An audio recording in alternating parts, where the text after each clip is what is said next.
എത്തിപ്പെടാൻ ബുദ്ധിമുട്ടുള്ള സ്ഥലമാണെങ്കിലും അവിടെ എത്തിയപ്പോൾ എനിക്ക് ഫീൽ ചെയ്തത് എല്ലാവർക്കും ഈ സ്ഥലം കാണാനുള്ളൊരു ഭാഗ്യം ഉണ്ടാവണേ എന്നായിരുന്നു.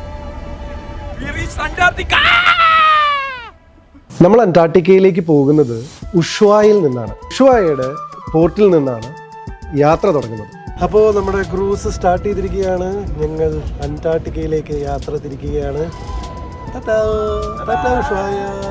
നോർവീജിയൻ സ്റ്റാർ ക്രൂസ് എന്ന് പറയുന്ന ലക്ഷറി ക്രൂസിലാണ് ഞങ്ങൾ അന്റാർട്ടിക്കയിലേക്ക് പോകുന്നത്. ഈ നോർവീജിയൻ സ്റ്റാർ ക്രൂസിലേക്ക് നമ്മൾ കയറുന്ന പ്രോസസ്സ് എന്ന് പറയുന്നത് നമ്മൾ ഫ്ലൈറ്റിലൊക്കെ ചെക്ക് ഇൻ ചെയ്യുന്ന പോലെ തന്നെയാണ് ഈ ഒരു ക്രൂസിലും നമ്മൾ എല്ലാ പ്രോസസ്സും ചെയ്യുന്നത്. നമ്മൾ നേരത്തെ കാര്യങ്ങളൊക്കെ ബുക്ക് ചെയ്ത് സോമൻസ് വഴി എല്ലാം ബുക്ക് ചെയ്ത് പിന്നെ നമ്മൾ അവിടെ പോയി നമ്മുടെ ലഗേജ് സ്ക്രീനിങ്ങും എല്ലാ കാര്യങ്ങളും ചെയ്ത് നമ്മളുടെ വിസയും എല്ലാം കാണിച്ചു കൊടുത്ത് നമ്മൾ ചെക്ക് ഇൻ ചെയ്യുന്നു. നമ്മുടെ ലഗേജും കാര്യങ്ങളൊക്കെ നേരെ ഷിപ്പിനകത്തേക്ക് എത്തും. നമ്മൾ അവിടെ നമ്മുടെ പാസ്പോർട്ടും ബാക്കി കാര്യങ്ങളൊക്കെ കൊടുത്തിട്ട് ഒരു സീ പാസ് അറ്റൈൻ ചെയ്യണം. അങ്ങനെ നമ്മൾ സീ പാസ് എല്ലാം വാങ്ങി നോർവീജിയൻ സ്റ്റാറിലേക്ക് നമ്മൾ ചെക്ക് ഇൻ ചെയ്തു.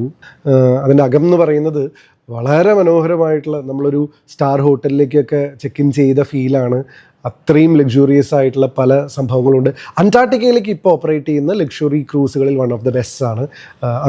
ഇനി അധികം ലക്ഷറി ക്രൂസുകൾ അന്റാർട്ടിക്കയിലേക്ക് അലൗ ചെയ്യുന്നില്ല എന്നൊക്കെ ഈ അടുത്ത് കേട്ടിരുന്നു.